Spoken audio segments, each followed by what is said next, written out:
बिस्मिल्लाहिर्रहमानिर्रहीम। अस्सलाम वालेकुम, welcome to Shabana's kitchen. I hope कि आप सब लोग ठीक हैं और रमज़ान मुबारक खैरियत से गुजर रहा होगा। आज हम रमज़ान स्पेशल में दही फुल्की बनाएंगे और ये बहुत ही डिफरेंट तरीके से और बहुत ही टेस्टी बनती है। तो चले फिर हम रेसिपी को स्टार्ट करते हैं। ये 1 कप फुल्की है और इसको आधा घंटे के लिए मैंने पानी में भिगो दिया था और ये बिल्कुल फ्रेश है, इसलिए इनको 30 मिनट्स लगे हैं, अदरवाइज 1 घंटे से ज़्यादा भी लग जाता है। और इसका पानी निकालने के बाद हमने इसको इस तरीके से सारा फैला देना है डिश पे। और अब हम इस पे 4 से 5 माश की दाल के बने हुए होममेड भल्ले भी लगा देंगे और ये भी मैंने तकरीबन आधे घंटे के लिए भिगो के रख दिए थे। और अब हम इसके ऊपर बॉइल्ड आलू भी फैला देंगे और इसको भी हमने इक्वली डिश के चारों तरफ पूरी अच्छी तरह फैला देना है। और ये क्यूब्स की कटिंग में कटे हुए 2 आलू हैं।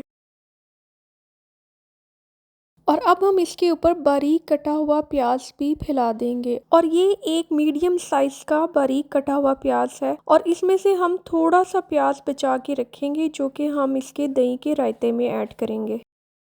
और अब हमने इसके ऊपर एक बड़े साइज का बारीक कटा हुआ टमाटर भी लगा देना है। हम जो भी ऐड करेंगे उसकी इस तरीके से एक लेयर बनती जाएगी। और अब हम इसके ऊपर बारीक कटा हुआ हरा धनिया भी फैला देंगे इस तरीके से। मेरे पास लाल मूली थी इसलिए मैंने इसको भी ऐड कर दिया। अगर आपके पास घर में ये अवेलेबल हो तो आप भी इसको डाल सकते हैं। इसको भी मैंने बारीक जूलियन कटिंग में ऐड किया है।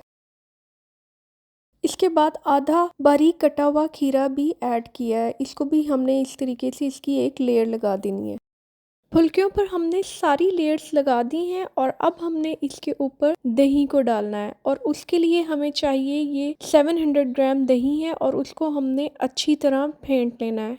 और दही गाढ़ा है, इस वजह से हम इसमें ऐड करेंगे आधा कप दूध का। और आप भी पानी की बजाय दूध को ऐड करें, इससे दही का टेस्ट बहुत अच्छा बनता है। और अब हमने दूध को भी दही में अच्छी तरह मिक्स कर लेना है। और इस दही को अच्छी तरह मिक्स करने के बाद अब हम इसमें ऐड करेंगे आधा चम्मच कुटी हुई लाल मिर्च, हाफ टी स्पून काली मिर्च का पाउडर, हाफ टी स्पून जीरा पाउडर, 1 टीस्पून नमक और 1 टेबलस्पून चाट मसाला।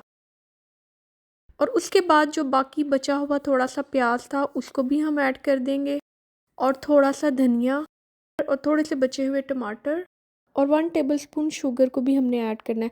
और अब हमने इन सब को दही में बहुत अच्छे से मिक्स कर लेना है। और इसको बहुत अच्छे से मिक्स करने के बाद अब हमने दही के इस रायते को फुल्कियों के ऊपर हमने इसको सारा डाल देना है और बहुत अच्छी तरह हम इसको फैला देंगे।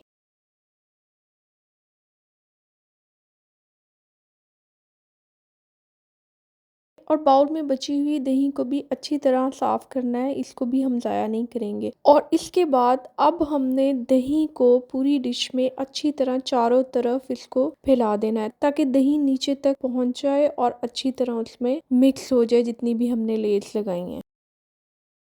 और अब हम इसके ऊपर थोड़ा सा चाट मसाले को इस तरह छिड़क देंगे। दही फुल्कियाँ, दही बड़े बिल्कुल रेडी हैं। आप इसको थोड़ी देर के लिए फ्रिज में रख के ठंडा कर सकते हैं। और आप इस रेसिपी को इस तरीके से एक बार ज़रूर बना के देखिएगा, ये बहुत ही मज़े की बनती है। आप इसको इफ्तारी के लिए ज़रूर बनाइएगा। अगर आपने मेरे चैनल को अभी तक सब्सक्राइब नहीं किया तो प्लीज़ सब्सक्राइब कर दें और बेल आइकॉन के बटन को भी प्रेस कर दें ताकि मेरी वीडियो जैसे ही अपलोड हो उसका नोटिफिकेशन आपको मिल जाए। अगर आपको मेरी रेसिपी अच्छी लगे तो प्लीज़ कमेंट, शेयर और लाइक ज़रूर कीजिएगा। जल्दी मिलूंगी एक और रेसिपी के साथ। Thank you for watching. अल्लाह हाफिज़।